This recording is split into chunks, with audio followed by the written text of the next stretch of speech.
Hi నమస్తే అండి అందరికీ. నేను మీ సుధాని. Welcome back to Sudha Telugu అమ్మాయి. ఈ రోజు వీడియోలో ఒక హెల్దీ టేస్టీ కేక్ రెసిపీని మీకు షేర్ చేయాలనుకుంటున్నాను. న్యూ ఇయర్ కోసం మీలో చాలా మంది ఒక హెల్దీ కేక్ రెసిపీ గురించి ఎదురు చూస్తుంటారు కదా. కేక్ అంటే ఇష్టం లేని వాళ్ళు ఎవరుంటారు? కేక్స్ అంటే చాలా ఇష్టం, కానీ షుగర్స్ మైదా వల్ల ఆగిపోతాం తినకుండా. కానీ ఈ కేక్లో జీరో ప్రిజర్వేటివ్స్, జీరో మైదా, zero gluten and sugar free cake అంటే ఎవరు ఇష్టపడరు చెప్పండి?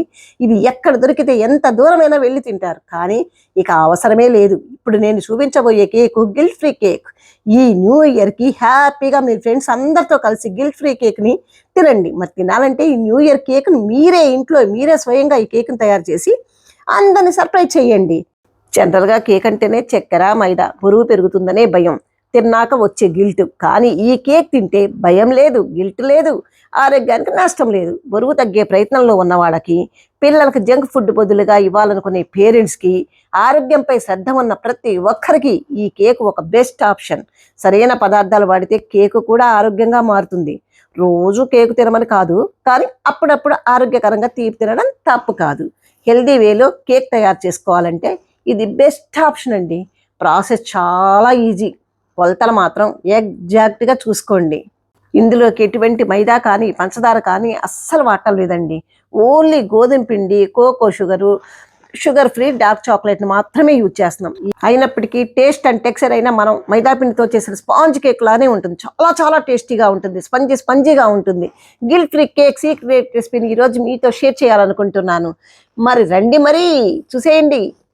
ముందుగా మనం కేక్ని బేక్ చేసుకోవడానికి ఒక టిన్ అయితే తీసుకోవాలండి. మీ ఇంట్లో ఉండే బేకింగ్ ట్రే ఏదైనా తీసుకోవచ్చు, లేదా ఇంట్లో ఉన్న ఎనీ స్టీల్ బాక్స్ అయినా కూడా తీసుకోవచ్చు. ఏ బౌల్ తీసుకున్నప్పటికీ అడుగున బేస్ మాత్రం ఈవెన్గా ఫ్లాట్గా ఉండేటట్లు చూసుకోండి. ఇప్పుడు బటర్ పేపర్ని బేకింగ్ టిన్కి అడుగు భాగంలో వేయడానికి ఇలా ఫోల్డ్ చేసి కట్ చేసుకోండి, రౌండ్గా నీట్గా వస్తుంది. ఇప్పుడు ఈ బేకింగ్ టిన్కి కొంచెం ఆయిల్ అప్లై చేసి నెక్స్ట్ ఈ టిన్లోకి రౌండ్గా కట్ చేసుకున్న బటర్ పేపర్ని అరేంజ్ చేసేసి పైన కూడా కాస్త ఆయిల్ అప్లై చేసేసి పక్కన పెట్టేసుకోండి. బటర్ పేపర్ లేకపోతే కొద్దిగా గోధుమ పిండిని కూడా డస్ట్ చేసుకొని పెట్టుకోండి. గిల్ట్ ఫ్రీ కేక్ తయారు చేసుకోవడానికి 1 కప్పు వరకు గోధుమ పిండిని తీసుకోవాలి. కొలతల్లో అయితే 120 గ్రాముల వరకు ఉంటుంది. ఇక్కడ గోధుమ పిండిని మనం ఎంత తీసుకున్నామో కోకో షుగర్ కూడా మనం అంతే తీసుకోవాలి. ఇప్పుడు ఇలా కొలుచుకున్న పిండిని ఇప్పుడు ఒక మిక్సింగ్ బౌల్ తీసుకొని అందులోకి జల్లెడిని పెట్టుకొని, జల్లెడలోకి మనం కొలుచుకున్న 120 గ్రాముల గోధుమ పిండిని అందులోకి వేసేసుకోవాలి. ఇందులోనే 1 టీ స్పూన్ దాకా బేకింగ్ పౌడర్ని వేసుకోవాలి. నెక్స్ట్ 1/2 టీ స్పూన్ దాకా బేకింగ్ సోడాను కూడా వేసుకోవాలి. వీటన్నిటిని కూడా ఉండలు లేకుండా బాగా జల్లించేసి ఈ బౌల్ని పక్కన పెట్టేసుకోవాలి. మిక్సింగ్ జార్లోకి 4 ఎగ్స్ దాకా బ్రేక్ చేసి వేసుకోవాలి. ఇప్పుడు నెక్స్ట్ ఇందులో కోకో షుగర్ని 120 గ్రాముల వరకు వేసుకోవాలి. నేను ఈ కేక్ని ఎగ్స్తో చేస్తున్నాను. ఎగ్లెస్ కనుక చేసుకోవాలనుకుంటే 1/2 కప్పు దాకా పెరుగులు వేసుకోండి ఈ ఎగ్స్కు బదులుగా. అలాగే 50 గ్రాముల వరకు మీరు కుకింగ్ బటర్ని వేసుకోవాలి. కుకింగ్ బటర్ లేదంటే కనుక 1/3 కప్పు దాకా ఆయిల్ కూడా వేసుకోవచ్చు. ఫ్లేవర్లెస్ ఆయిల్నే వాడాలి. ఇప్పుడు నెక్స్ట్ ఇందులో 1 టీ స్పూన్ దాకా వెనిగర్ వేసుకోండి. వెనిగర్ లేకపోతే 1/2 స్పూన్ దాకా నిమ్మరసమైనా వేసుకోవచ్చు. నెక్స్ట్ ఇందులోకి చాక్లెట్ ఎసెన్స్ 10 డ్రాప్స్ దాకా 1 టీ స్పూన్ దాకా వేసుకోండి. కేకు కోసం మనం తీసుకునే ఇంగ్రీడియంట్స్ అన్నీ కూడా రూమ్ టెంపరేచర్లో మాత్రమే ఉండాలి, అది మాత్రం గుర్తుపెట్టుకోండి.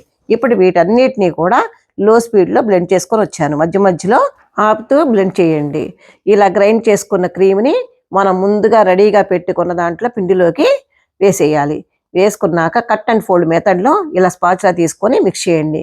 విస్కర్తో అయినా కలుపుకోవచ్చు. ఉండలు అనేవి లేకుండా మాత్రం పిండి ఎక్కువ వదిలేయకుండా నీట్గా మిక్స్ చేసేసుకోవాలి. కట్ అండ్ ఫోల్డ్ మీద ఇదిగో ఇప్పుడు నేను చూపిస్తున్నాను చూడండి, ఆ విధంగానే కలుపుకోవాలి. ఇప్పుడు నేను కేక్కి ఫ్రాస్టింగ్ చేస్తున్నాను కాబట్టి ఎక్స్ట్రా ఇందులో ఇంగ్రీడియంట్స్ ఏమీ వేయట్లేదు. ఇందులోకి నట్స్ వేసుకోవచ్చు, చాకో చిప్స్ వేసుకోవచ్చు, డ్రై ఫ్రూట్స్ వేసుకోవచ్చు. మీకు ఒకవేళ బ్యాటర్ అనేది తిక్కగా అనిపించింది అనుకోండి, 2 స్పూన్లు దాకా కాచి చల్లార్చిన పాలను కూడా కలుపుకోండి. మొత్తానికైతే కేక్ బ్యాటర్ ఇలా ఈ విధంగా రిబ్బన్లాగా ఉండాలి. ఇప్పుడు ఈ కేక్ బ్యాటర్ మొత్తాన్ని కూడా ముందుగా మనం అరేంజ్ చేసుకున్న కేక్ టిన్లోకి మొత్తం వేసేసుకోవాలి. వేసేసి కాస్త ట్యాప్ చేసుకోవాలి. నెక్స్ట్ ఇప్పుడు మనం కేక్ బేక్ చేసుకోవడం కోసం గిన్నెని హీట్ చేసుకుందాం. స్టవ్ మీద అడుగు మందంగా ఉండే గిన్నెని పెట్టుకోవాలి. ఇందులోకి 1 ఇంచు మందంలో ఇసుకను వేసుకోవాలి. ఇసుక లేకపోతే సాల్ట్ వేసుకున్నా పర్వాలేదండి. అడుగున బేస్ గనక థిక్గా ఉంటే సాల్ట్ వేయకపోయినా పర్వాలేదు, జస్ట్ స్టాండ్ పెట్టి బేక్ చేసుకోవచ్చు.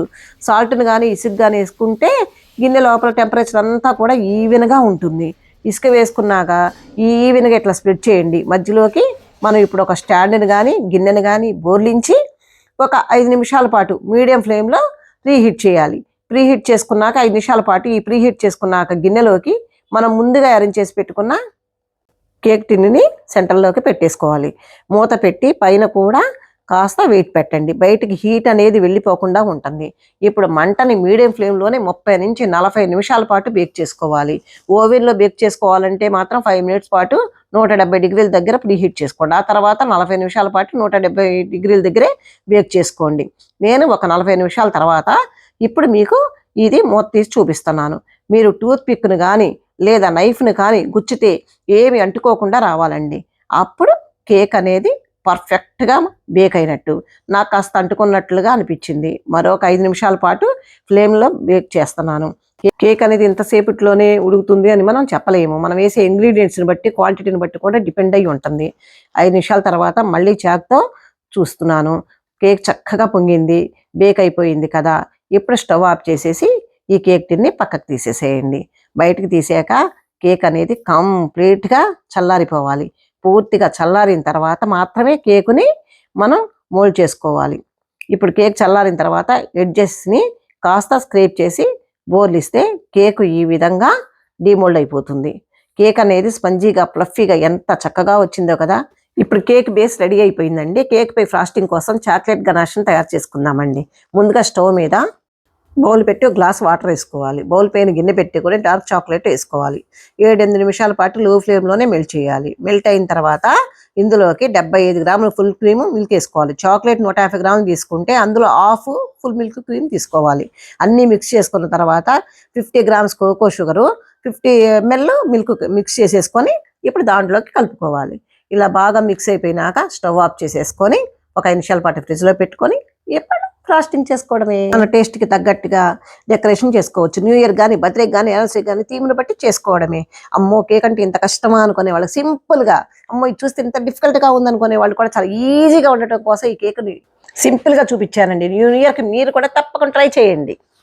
జనరల్గా మన ఇంట్లో కేక్ అంటే అన్హెల్దీ అనే వాయిసెసే ఎక్కువగా వినిపిస్తూ ఉంటాయి. బట్ హెల్దీగా కూడా కేక్ చేసుకోవచ్చు. హెల్త్గా మించింది ఏదీ లేదు. గోధుమ పిండితో, కోకో షుగర్తో కూడా ఇలా ట్రై చేయండి ఈ న్యూ ఇయర్కి. మరి సింపుల్ గిల్ట్ ఫ్రీ కేక్ రెసిపీని మీరు కూడా ఇంట్లో ట్రై చేసి టేస్ట్ చేసి మీ ఫీడ్బ్యాక్ నాతో షేర్ చేయడం అస్సలు మర్చిపోవద్దు. అలాగే మన ఛానల్ని ఎవరైనా ఫస్ట్ టైం చూస్తుంటే సబ్స్క్రైబ్ చేసుకొని పక్కనే ఉన్న బెల్ ఐకాన్ని ప్రెస్ చేయండి. నేను చేసే ప్రతి వీడియో నోటిఫికేషన్ రూపంలో ముందుగా మీ ఫోన్కే వస్తుంది. అందరూ వీడియో చూస్తున్నారు, లైక్ చేయట్లేదబ్బా. వీడియో నచ్చితే ఒక లైక్ చేయండి. మీ ఫ్రెండ్స్కి, రిలేటివ్స్కి షేర్ చేయండి. మరెన్నో టేస్టీ సింపుల్ రెసిపీస్ కోసం సుధా తెలుగు అమ్మాయి ఛానల్ని సబ్స్క్రైబ్ చేసుకోవడం అస్సలు మర్చిపోవద్దు. Thanks for watching. Bye bye.